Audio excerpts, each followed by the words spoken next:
Hello, I'd like to introduce Peter Raynolds. Peter and his wife Anya farm near Araloon on a property called Naringla, southeast of Canberra in the coastal ranges.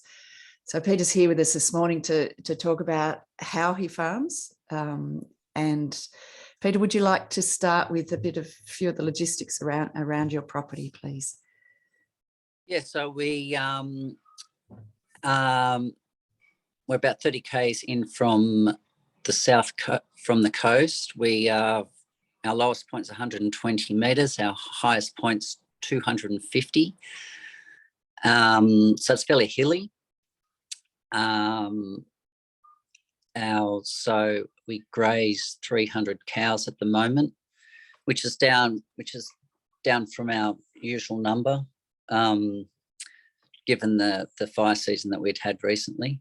We've just had 2 years of pretty much torrential rain constantly, and so now the season's completely different. So I'm sort of highlighting the fact that we've got a lot of variables all the time, variables in our land, in the seasons, and and in life, having children and those types of things, and a wife that's a nurse that doesn't have constant hours. So it's very complex, very dynamic. So I really sort of work on our grazing as being something that's very constant, and I'm constantly trying to eliminate variables. So we have a minimum of 12 months recovery, and at the moment we're at 2 years recovery, given our high rainfall and low cattle numbers. So we're at the moment I've just gone through the figures the other day, and we're actually going through 0.8 of a hectare a day, which is really quite low, and especially when it's been raining. But I've had to work very hard to achieve that, meaning I've got to move them quite a lot. And I was just holding them back to get some infrastructure ahead of them. So that's the reason why I was doing that. But they've not suffered. I've kept their gut fill. I move on, make sure their guts are full all the time, and I keep the water up to them, and I give all that sort of care and watch them very carefully. And I do stuff up a lot. However, I can get them back going again. Mm-hmm. So on average, I'll be moving them say 8 times a day when I'm sort of I need to, and if I'm really sort of being slack, I'll move them twice a day, once in the morning, in the evening, but generally 3 or 4 or 5 times a day. So how does that management vary in this wet time compared to how you managed through the drought sort of prior to 2 years ago? Yeah, so I didn't quite have my thoughts together and my infrastructure and things like that. So during the drought, it was a shame I hadn't yet quite got there. So I was using Kiwi Tech mostly for my fencing during the drought, which was very, quite labour intensive. So I couldn't really get good utilisation. So we had a lot of dry kangaroo grass and things like that, which our cows really don't like. And now that I finally started stripping, I started stripping down the ridges, and I'd only just started that when I did that talk in Tasmania at Launceston back in whenever that was, a long time ago. 19, yeah. So, and I'd done stripping. I'd done a lot of stripping with Kiwi Tech. However, I started putting fixed fences in, and then I moved very quickly and realised I had to start stripping, doing 100-metre strips, all parallel, all exactly the same, and I had to ignore landform, which was the game changer. So it meant that I sort of removed a variable out of the equation. I could walk out in the paddock and I knew exactly how much land I was giving them, and that made a huge difference. So a huge difference to the workload, to the cattle, to a lot of things. So is any of this system automated to move them 8 times a day?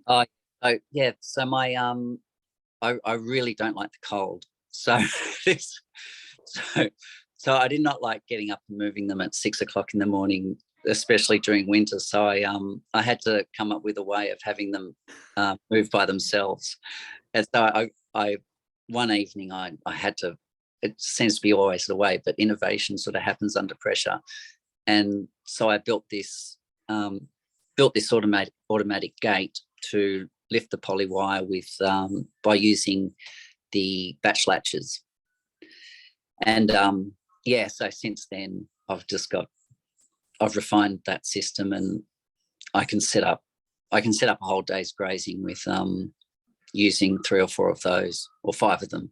I've got 6 altogether. Yeah. So so that's set up on a timer, isn't it? That it releases and lifts it. Yeah. So the first move will be at, say, at this time of year, the first move's at 6:30, and then they'll have 2 hours grazing, and then the next move at 8:30, then another move at depending on there's a lot of depending, but say 2 moves in the morning, and then they'll ruminate until about 1:30, and then the next gate lifts at 1:30, then 3 o'clock, and then I'll be there for one of those moves to do a manual move and set up the next day's grazing. So yeah, and you've worked out the timing through experience and observation. Yeah. It's time controlled. It's actually gut feel controlled. It's gut feel controlled, and gut feel control. You could make it completely mechanical, where I can load everything onto the phone and just follow set. So I give them, 1.2, I'd say 0.2 of a hectare for the morning, or for 3 hours, or something specified. However, you get there and you sort of haven't realised you're on the south side. You're on the south side of a hill, and the grass isn't as thick, and so therefore you've got to adjust. And so you sort of can't be completely mechanical. You've sort of got to go out there and just have a quick assessment. Mm-hmm. And even with all the experience I've had, you still stuff it up, even though I've taken all the variables out, and the water's 90% there, and you still stuff it up, which it still amazes me that I can do it. And you think that you've not done one little thing, and the gate has not opened. Not that happens often now, but and they've been standing there for an hour and a half with needing to move. So you've got a portable water system that moves with them. Yeah, and I've only really just refined that in the last couple of months, and that's started back fencing, and so therefore I still move the water only once a day, but I move the cows at one end of the strip. So in a 100-metre strip, I move them. That they've all been trained to move at one end where the water is. And so that then they sort of, the leaders they all fly up the other end, and they'll eat and sit and ruminate, and therefore you get really high levels of litter being pushed to the ground. And that's been quite another sort of big leap forward in you can actually sort of ease back on your density then, to actually get litter on the ground, because they're standing there on it for an hour or so before the next gate opens. Right. Yeah. So they're eating their fill, and then they're pushing the rest onto the soil surface, which creates that litter that served you well through the drought. Is that the process? Yeah, well, the idea of having the 1 to 2 year recovery, it really just comes out about 18 months. Is you always have litter. You always have a huge amount of feed. It's a problem, because if you look at your rainfall data, you'll see that if you've got 120 years of rainfall, I know that's nothing in geological terms, but at least that's a sort of a guide of at what your recovery needs to be. Mm. So that if there's no case in my data that says that if I have if I have 1 year recovery, I can survive with X amount of animals no matter what. There's no sort of situation where I had all my rainfall in winter, which doesn't really produce a lot of grass. That has not happened for 120 years. So my minimum recovery can be 120. My minimum recovery can be 1 year, and I'll always be able to maintain my animal numbers. Yeah. A discovery, just a thought I had out in the paddock one day, and I thought, oh God, that's the only way to see it. So I don't look at plant physiology. It's all time based.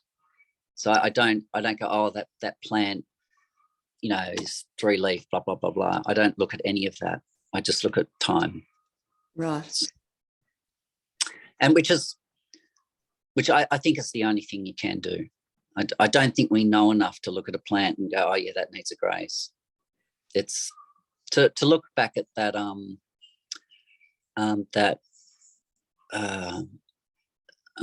that tourist map that Graham Hand sent me of Tanzania and Kenya, of the wildebeest migration. That was really cemented in my head that it's got to be 12 months because that's what they do.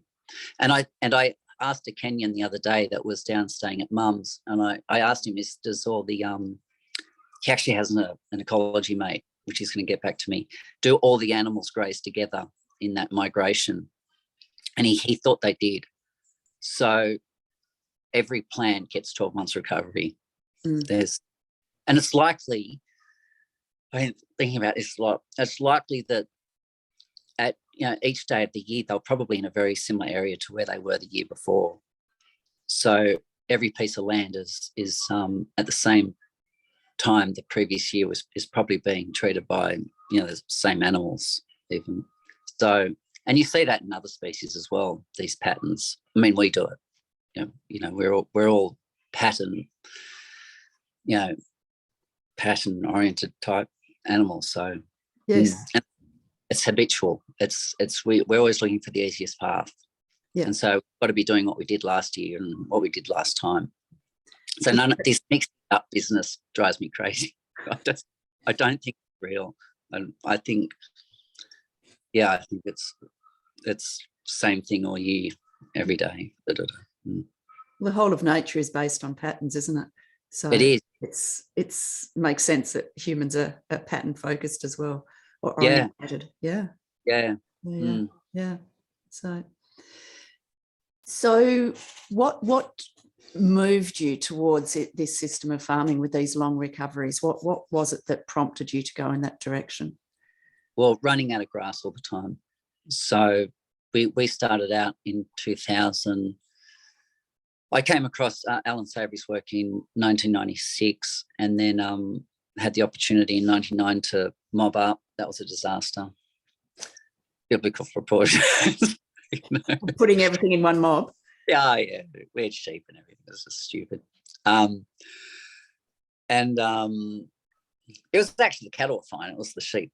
Sheep are delicate things. What, just wouldn't stay put, or they just wanted to keel over? No, I lost lambs, and the crossbreds, the first cross were okay, but the merinos suffered a lot. We're doing both first cross and second cross. So anyway, so we kept running out of grass. We were on 3 to 4 month rotation, and we'll just kept putting them in the next paddock. Our cattle numbers were the same as we were set stocked and supered and things like that. And it was big paddocks. We're getting them down smaller and smaller and smaller. But it was, the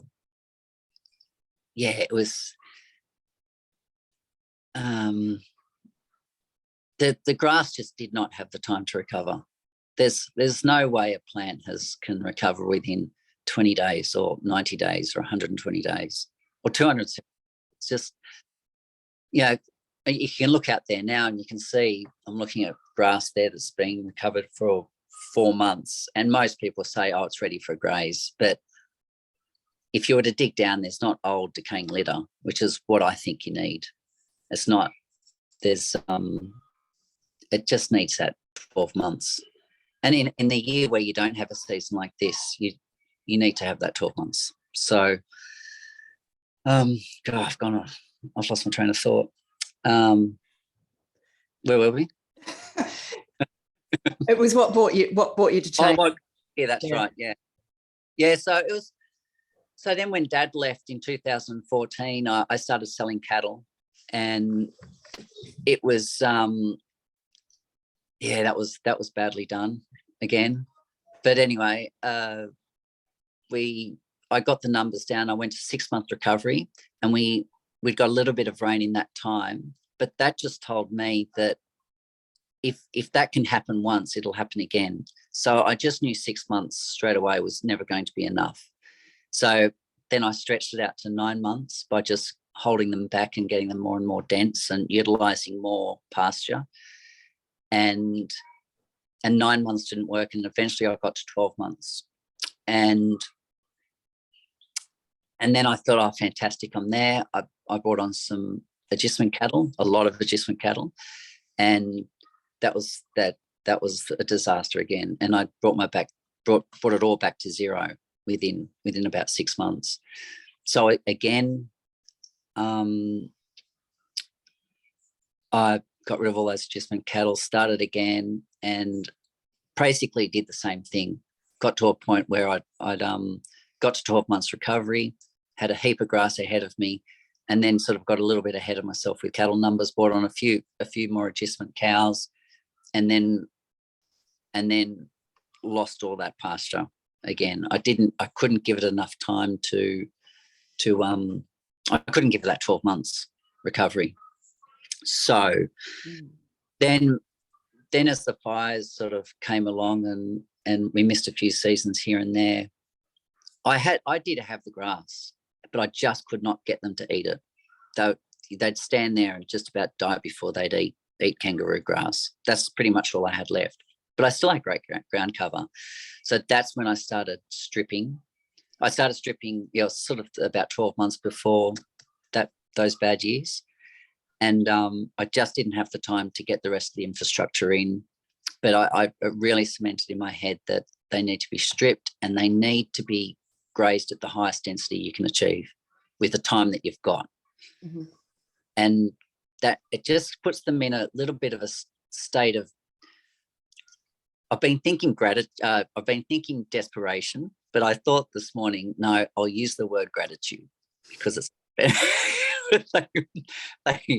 they go from really, so they might, that they'll go from not having, being starved for 10 minutes onto a paddock of at high density onto kangaroo grass, and they think that's great and they eat it.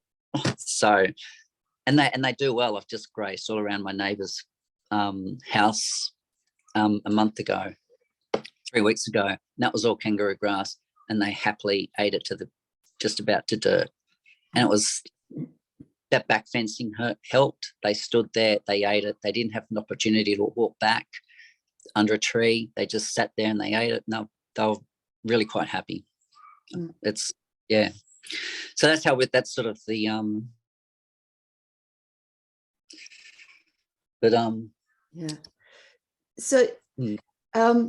So what you actually do, how do you've talked about the strips, you've talked about back fencing, your recovery's 12 to 18 to 24 months. So what sort of stock density and how many paddocks would you have across your farm? So we've got the whole place is in strips, so it's very basic. Big long 100-metre strips that all lead back to our yards generally, or back to a road. And if a fence could go over a tree, I'd do it. Basically, they go through gullies. Access, there's a few little problems like getting access where you might have to go cross fences, but they're all one wire. They're all fairly loose. I can easily run over the top of them. So we've got infinity amount of paddocks. I can divide them up. It's really the restriction is the cattle numbers and how densely you can graze them. that's sort of so if I could move them 10 times a day. So 10 times 365 is how many paddocks per year I can have. Yep. So do you have any like animal health issues or weeds or anything that this system has helped to manage or has brought out, has highlighted? No. Interestingly, a lot of people have pink eye, and we don't have it.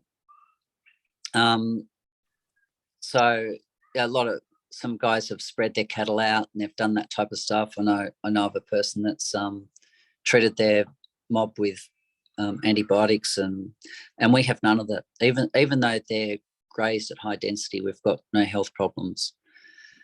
Is that good? There's a lack of dust with the pink eye? Is that a trigger? Or well, they thought, what I always thought was pink eye travelled in the dust. However, there's no way there's any dust out there in the last 2 years, so it couldn't be dust. And I think it's just general animal health. So they're set stocked or under some sort of loose rotation, and the grass is they're just not mature, and the cows just aren't getting what they need. So there's that.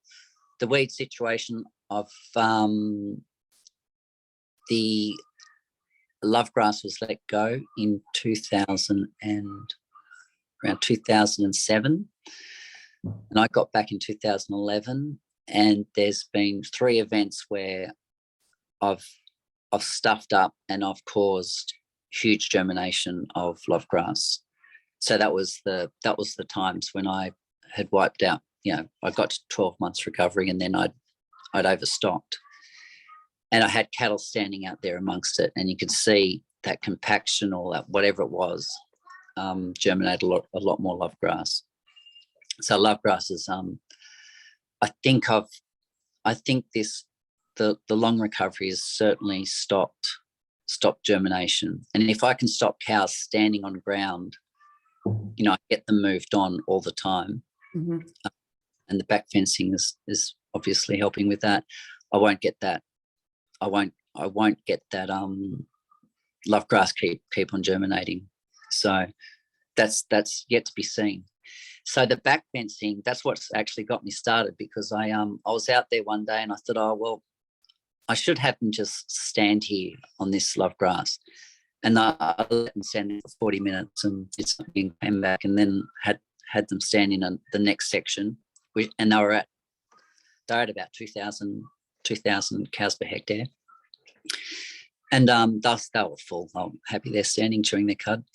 And anyway, I've been looking at these 2 strips since I've done that, and I eventually went up there and I saw they had completely knocked everything down, and you sort of opened it up for other plants to establish. And that's where I realised, well, I've just got to keep the fences up behind them. Yeah. And so it's just great to do those little things, and you sort of learn something, and you keep being innovative. You keep trying new things, and the water thing. It was the water thing holding me back, and then so our portable trough is I sort of moved it every 2 days or sometimes every 3 days, and they get really lazy. They don't go back. Right. They look terrible, and you're going, what the hell's going on? And they're just not walking back for water.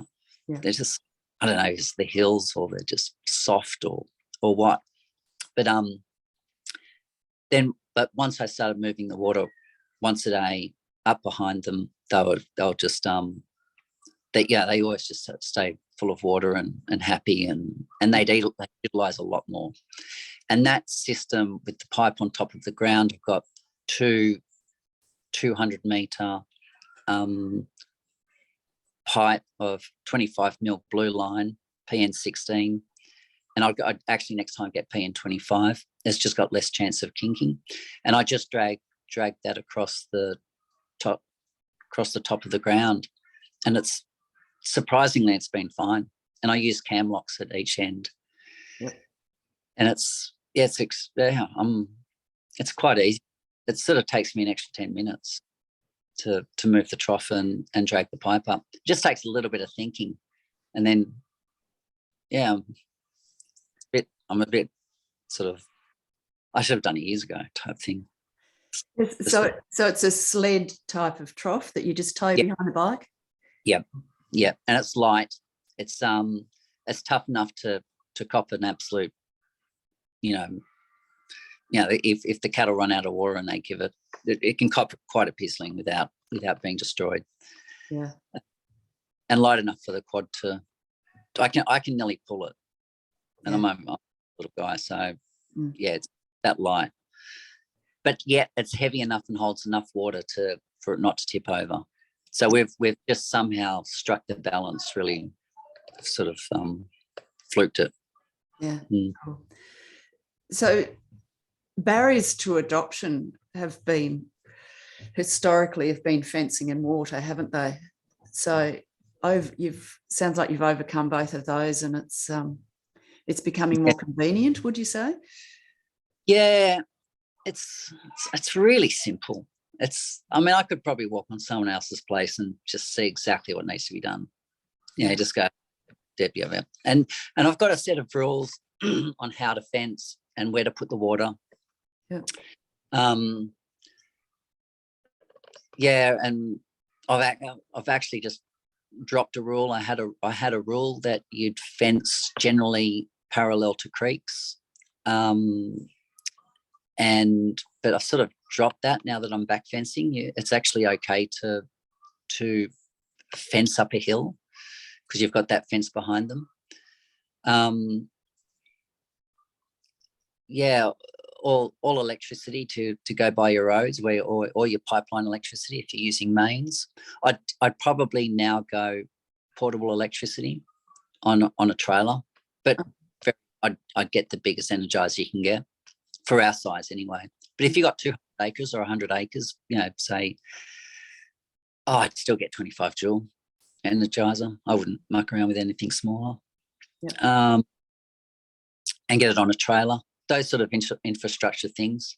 The strainers make as heavy as you can make them, but then the wire make as light as you can do it. You can make it, because you want those strainers to be, if you want to put a fixed fortress fence in, you can, for an extra $20 a post, or $50 a post or whatever, it's worth it. It's worth to have that option. Right. But yeah, it's easy. You just have to do it. You just have to start and just think, well, you put this fence in, it's probably not going to be where it stays. And they're really fast to pull back out. A one-wire fence level to the ground is extremely effective. 2-wire is an absolute pain in the ass. So I swore. So 2 wires mean that the cows are scared of that second wire. They don't graze underneath your the higher wire because they're scared of that bottom wire. And there you've got earthing out problems and things like that. Once you go to 12 months recovery, if ever you do, or even 2-year recovery, you've got a whole new set of problems, and that's basically you're having to fight a jungle in every new strip, in every new paddock. You really need to keep your paddocks clean if you have employees, because it's just dangerous on a quad bike or on a 2-wheeler, because it's a jungle. It's our place at the moment. It's just completely overgrown. Yeah. So, but it's good. I mean, the life is out there, the wildlife. I mean, it's the only food system we've got that actually caters for wildlife. That all the other food systems we have in the world they destroy it. They don't allow it to exist, whereas grazing does. And especially if you have a 12 months or 2-year recovery, it's the amount of rats and things like that. What do they call them?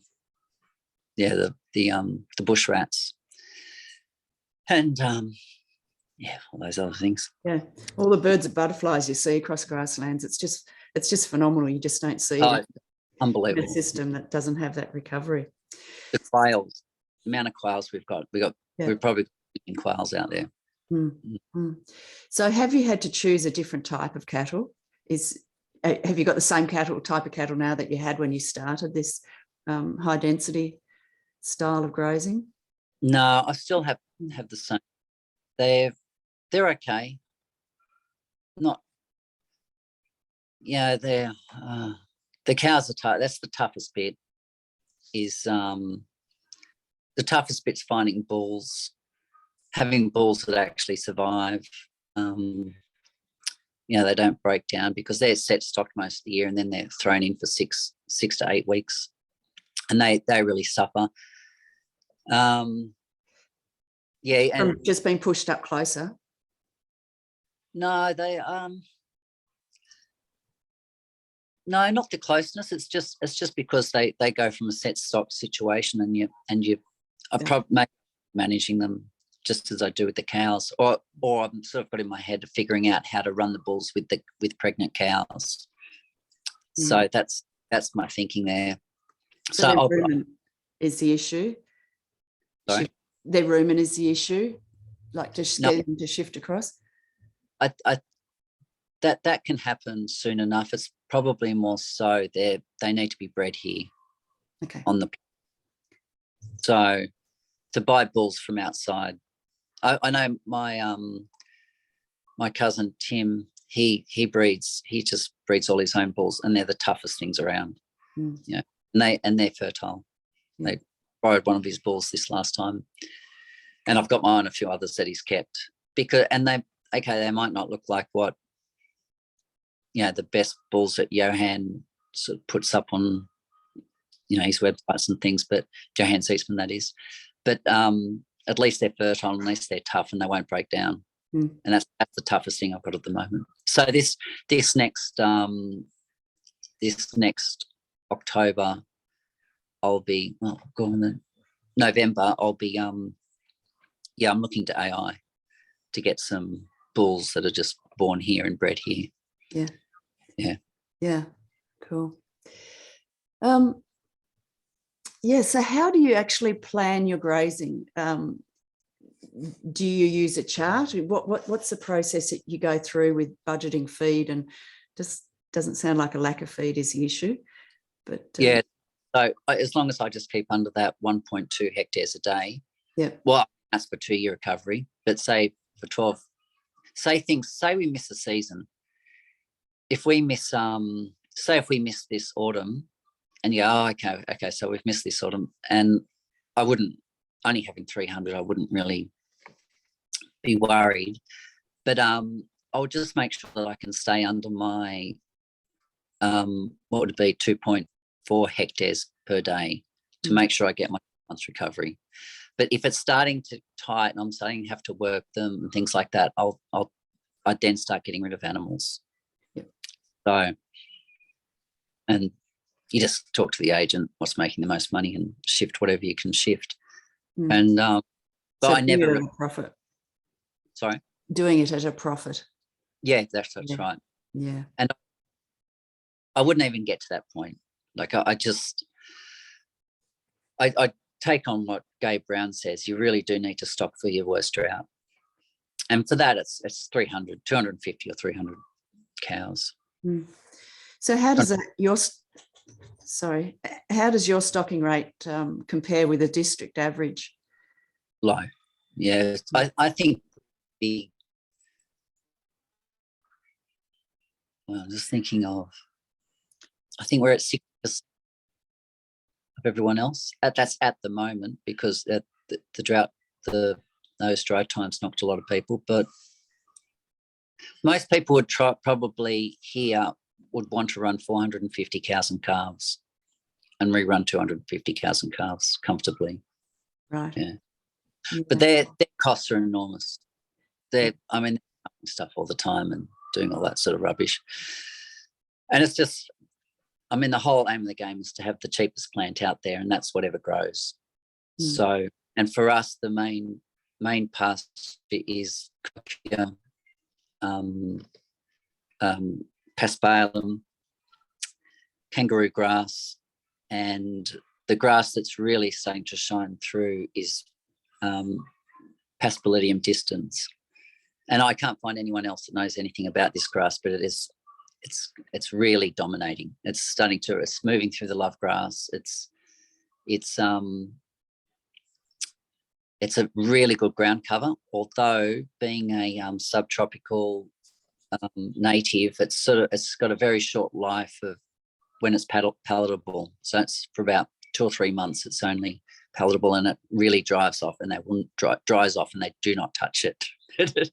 But it really is excellent ground cover, especially on the ridges. It'll actually establish anywhere. There's nowhere where I have not seen it not establish.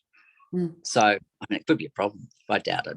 It's just great stability. So having 60% of the average district stocking rate, do you have any sense of how your profitability compares to your district? Yeah, I'm always sort of probing bank managers and things like that, find out who's gone deeper into debt. So most of us are all in debt, and a lot of it. And I've not gone into any more inherent debt, but just from the whispers, I think people have gone into a lot. So a lot of they've had to feed, and there's these things they think they have to do, and I think that's got. I think they it's so hard to, and you're sort of looking for this evidence to make yourself feel good in a lot of ways. But so, oh look, I'm going okay. But why isn't there a new house and things like that, or a new car? However, I think we've sort of, I think we've done well.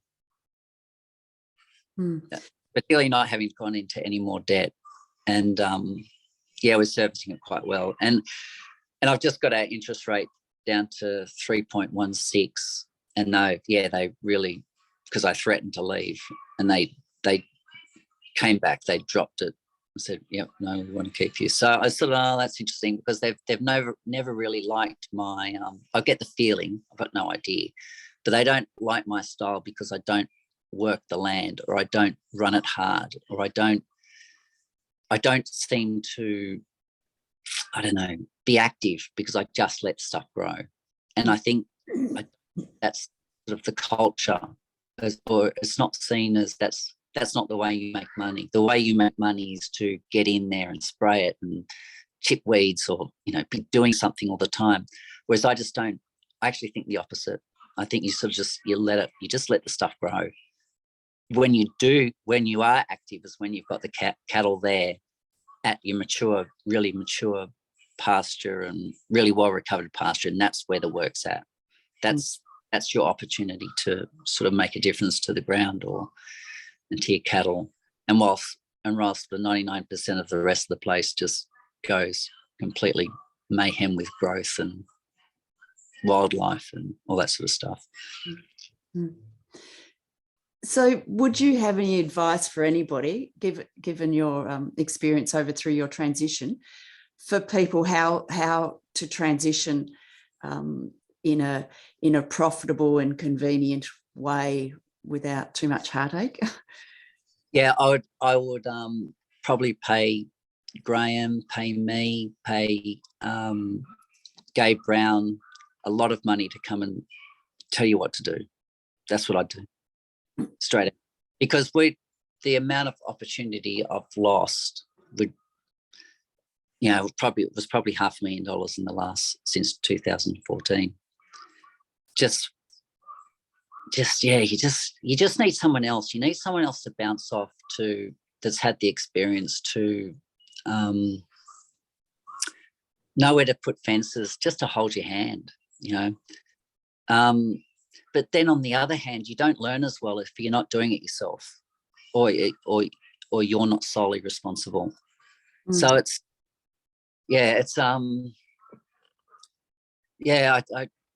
paddock plan, keep away from wagon wheel type rubbish. It just does not work. Keep away from anything that's not a strip, anything that's not a perfect 100-meter strip.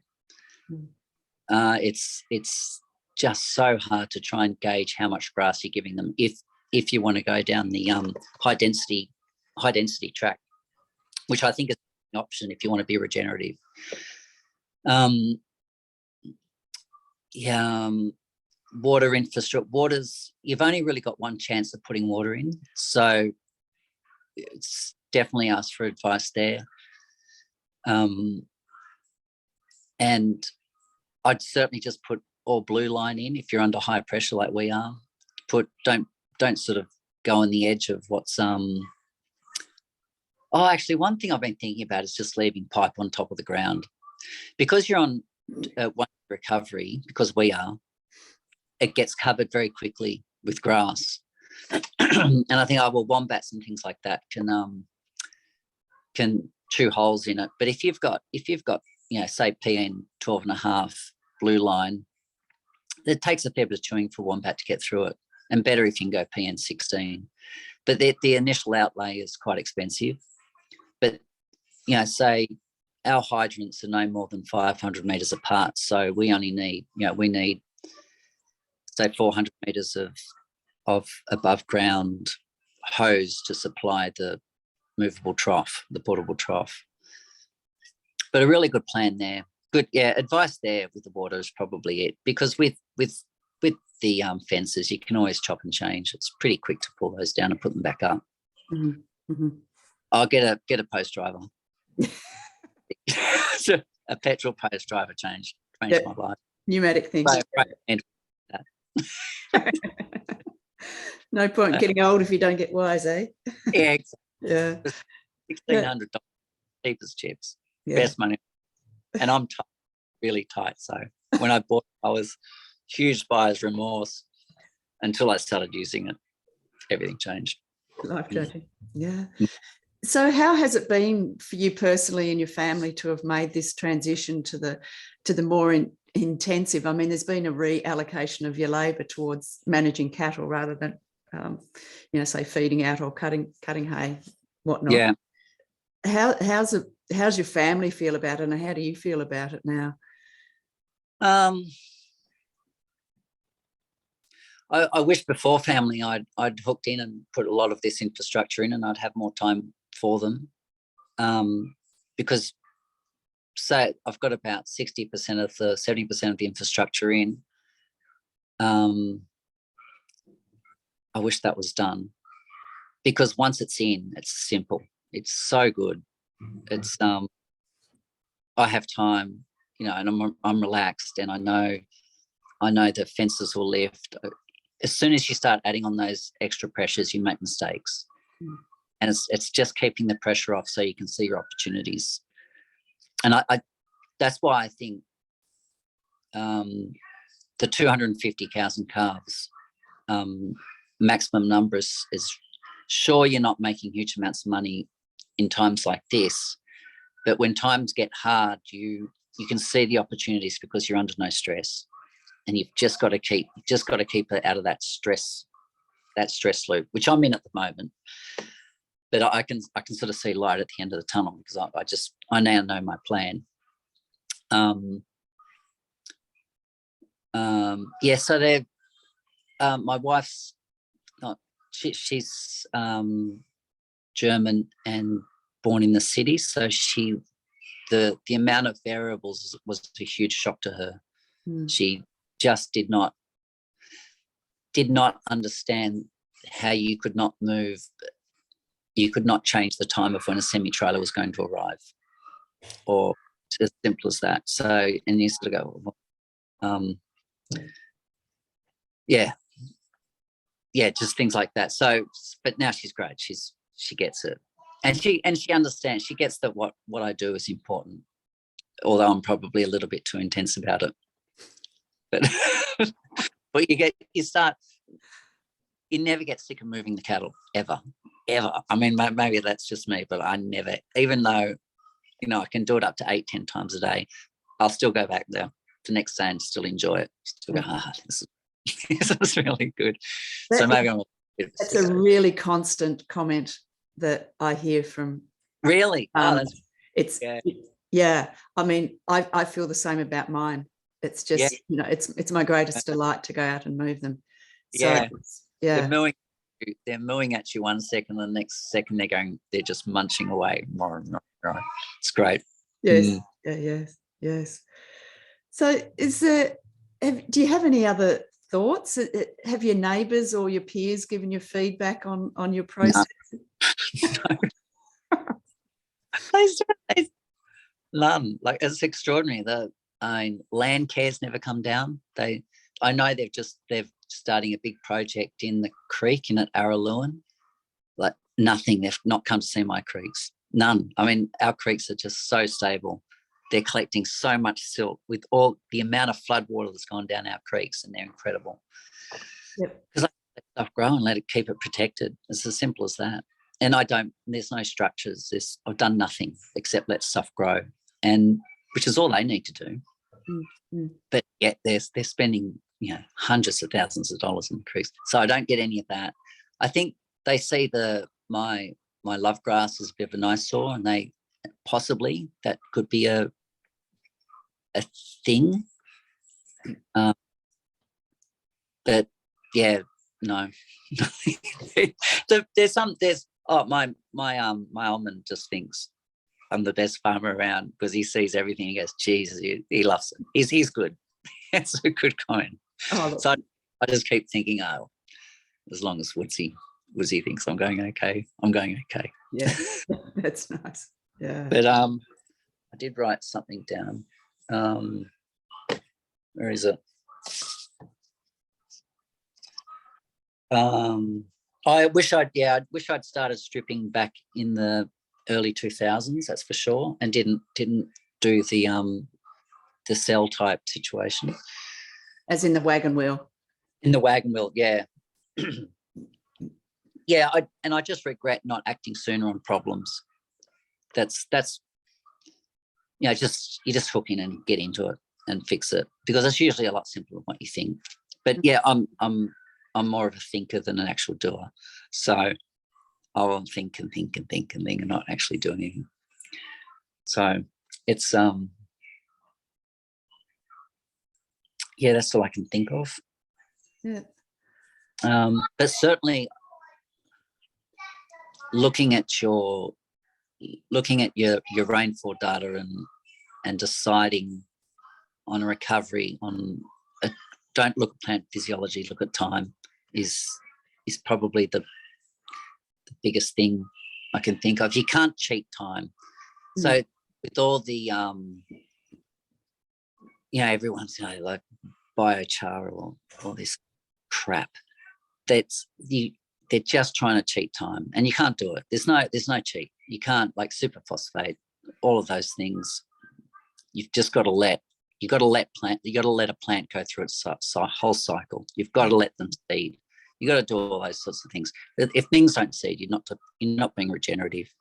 The amount of regen farms I see on Facebook, and they've got this green pasture behind them, and I just know they're 6 months away from bare dirt, and I'm sort of having a bit of a go, sorry, but I just want to keep them honest, to say that we've got to. I want to raise the bar to say, look, this is a pasture that's regenerating, has regenerated, that is recovered.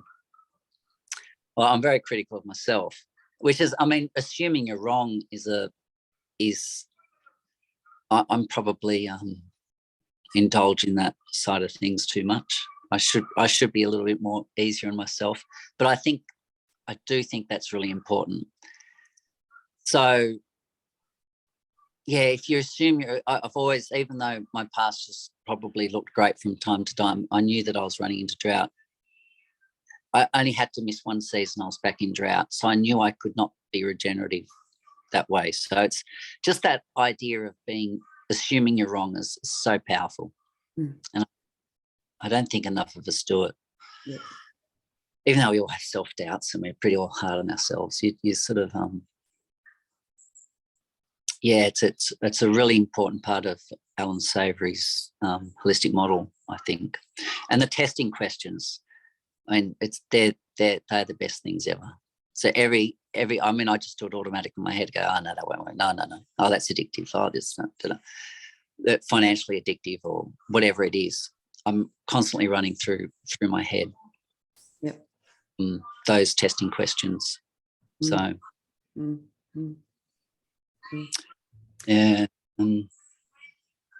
Yeah. Well, thank you, Peter, for your time Well, very much. Really appreciate it. I don't talk to people clearly. No, well, I've got a very clear understanding from well, I feel in my head that it's yeah, it's been great to hear your story, and yeah, so I very much appreciate your time. Oh, thanks for letting me talk away. You're welcome. Unstructured.